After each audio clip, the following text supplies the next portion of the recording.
ನಿರ್ಧಾರದ ಮೇಲೆ ನೀವು ನೆಕ್ಸ್ಟ್ ಪ್ಲಾನ್ ಮಾಡ್ತೀರಿ, ಏನ್ ಮಾಡ್ಬೇಕು ನೆಕ್ಸ್ಟ್? ಅಲ್ಲ, ಈಗ ಡಿಸ್ಕಸ್ ಮಾಡಿರ್ತಾರೆ, ನೋಡೋಣ ಏನಾಗುತ್ತೆ. ಎಲ್ಲ ಪಾಸಿಟಿವ್ ಆಗಿರೋಣ, ಯಾಕೆ ನೆಗೆಟಿವ್ ಆಗಿರಬೇಕು? ಅದೇ ಅದೇ ಅದೇ ಬೆಂಗಳೂರು ಖಾತೆನ ನಿಮಗೆ ಕೊಡದೇ ಇದ್ರೆ ಯಾವ ರೀತಿ ಸಮಸ್ಯೆ ಆಗುತ್ತೆ ಅಂತ ಎಲ್ಲಾ ಪಕ್ಷಗಳಿಗೂ ಗೊತ್ತಿದೆ ಸರ್. ಈಗ ನೀರಾವರಿ ಖಾತೆ ಜೊತೆಗೆ ಇನ್ನೊಂದು ಅಡಿಷನಲ್ ಖಾತೆ ಕೊಡ್ತಾರೆ ಅನ್ನೋ ಚರ್ಚೆ ಇದೆ. ಆ ತರ ಆದ್ರೂ ಓಕೆನಾ ಸರ್ ನಿಮಗೆ? ಅದ್ರ ಬಗ್ಗೆ ಏನು ಮಾತಾಡಲ್ಲ ಸರ್. ಈಗ ಒಂದು ನೇರ ಪ್ರಶ್ನೆ ಸರ್. ಈಗ ಹೆಚ್ಚುವರಿ ಖಾತೆ ಕೊಡ್ತೀವಿ ಅಂತಂದ್ರೆ ಮುಂದುವರಿತೀರಾ, ಇಲ್ಲ ನಿಮ್ಮ ರಾಜೀನಾಮೆ ಕೊಟ್ಟಿರೋ ಸ್ಟ್ಯಾಂಡಿಗೆ ರಾಮಲಿಂಗ ರೆಡ್ಡಿ ಅವರು ಭದ್ರಾಗಿರ್ತಾರಲ್ಲ? ಅದ್ರ ಬಗ್ಗೆ ಏನು ಮಾತಾಡಲ್ಲ. ಒಂದಷ್ಟು ಜನ ಸಚಿವರು ಕೂಡ ನಿಮ್ಮ ಪರವಾಗಿ ಬ್ಯಾಟ್ ಬೀಸ್ತಿದ್ದಾರೆ ಸರ್. ರಾಮಲಿಂಗ ರೆಡ್ಡಿ ಅವರು ಬೆಂಗಳೂರಿಗೆ ಬೇಕು, ಅವರ ಅನುಭವ ಇದೆ, ಹಿರಿತನ ಇದೆ, ಹಿಂಗ್ ಮಾಡಬಾರ್ದು, ವಿಶ್ವಾಸ ತಗೊಳ್ಳಿಂತ ಸಚಿವರು ಶಾಸಕರು ನಿಮ್ಮ ಪರ ಬ್ಯಾಟ್ ಬೀಸ್ತಿದ್ದಾರೆ. ಏನು ನಾನು ನೋಡ್ಲಿಲ್ಲಪ್ಪ, ನಾನು ಊರಲ್ಲಿ ಇರಲ್ವಲ್ಲ. ಮತ್ತೇನದು ಏನು ಸರ್, ನೀವು ರಾಜೀನಾಮೆ ಕೊಟ್ಟಿರೋದು ಬಿಜೆಪಿ ಭಯಂಕರ ಖುಷಿಯಾಗಿದೆ ಸರ್. ನೀವು ರಾಜೀನಾಮೆ ಕೊಟ್ಟಿರೋದು ಬಿಜೆಪಿ ಭಯಂಕರ ಖುಷಿಯಾಗಿದೆ. ನೀವು ಅವ್ರನ್ನೇ ಕೇಳ್ಕೊ.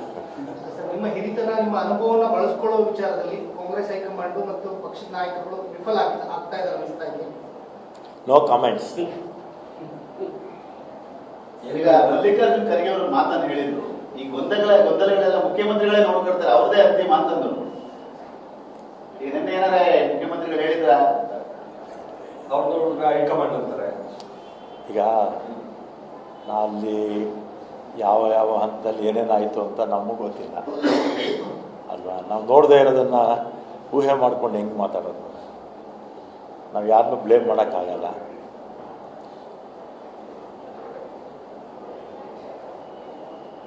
ಈಗ ರಾಮಲಿಂಗ ರೆಡ್ಡಿ ಅವರು ರಾಜೀನಾಮೆ ಕೊಟ್ಬಿಟ್ಟಿದ್ದಾರೆ, ವಾಟ್ ನೆಕ್ಸ್ಟ್ ಅನ್ನೋದು ಇಡೀ ರಾಜ್ಯದ ಜನರ ಕುತೂಹಲ, ಕಾಂಗ್ರೆಸ್ ಕಾರ್ಯಕರ್ತರು, ನಿಮ್ಮ ಅಭಿಮಾನಿಗಳ ಒಂದು ಕುತೂಹಲ. ಪಕ್ಷದ ನಾಯಕರ ಭರವಸೆಯ ಪ್ರಕಾರ ನಾವು ಹಿಂಸರಿತೀರೋ ಅಥವಾ ನಿಮ್ಮ ಸ್ಟ್ಯಾಂಡಿಗೆ ಬದ್ಧರಾಗಿರ್ತೀರೋ?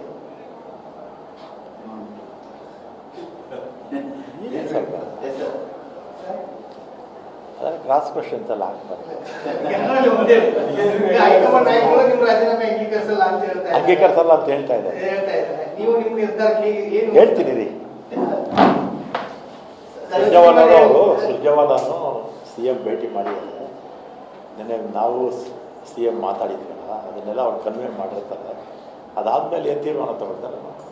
ಇದು ರಾಜ್ಯಕ್ಕೆ ಸೀಮಿತ ಆದಂತಾಗಿಲ್ಲ ಸರ್. ಯಾಕಂದ್ರೆ ಈಗ ನ್ಯಾಷನಲ್ ನ್ಯೂಸ್ ಆಗಿರುವಂತದ್ದು ಒಬ್ರು ಹಿರಿಯ ಸಚಿವರು, ಹಿರಿಯ ಸಂಪುಟದವರು ಇದುವರೆಗೂ ಯಾವತ್ತು ತಾಳ್ಮೆಯನ್ನ ಕಳ್ಕೊಳ್ಳದೆ ಇರೋರು ನಿನ್ನೆ ಬೇಜಾರು ಮಾಡಿ, ಈಗಲೂ ತಾಳ್ಮೆ ಕಳ್ಕೊಂಡಿಲ್ಲ. ನಿನ್ನೆ ಬೇಜಾರು ಮಾಡ್ಕೊಂಡಿದ್ದಾರೆ. ಇದುವರೆಗೂ ಒಂದು ದಿನ ತಾಳ್ಮೆ ಕಳ್ಕೊಂಡಿದ್ದಾರೆ. ತಾಳ್ಮೆ ಕಳ್ಕೊಂಡಿಲ್ಲ. ತಾಳ್ಮೆ ಕಳ್ಕೊಂಡಿದ್ದಾರೆ. ನಿಮ್ಮ ಹತ್ರ ಇಷ್ಟು ಸಮಾಧಾನ ಮಾತಾಡ್ತೀನಿ. ಸರ್, ಈಗ ಸಂಜೆ ಹೊರಗಡೆ ಶುಭ ಸುದ್ದಿ ಬರ್ಬೋದಾಗತ್ತೆ ಏನಾದ್ರು? ಶುಭ ಸುದ್ದಿ ಎಲ್ಲ ಸಂಜೆ ಒಳಗಡೆ ಸಿಗ್ಬೋದಾ?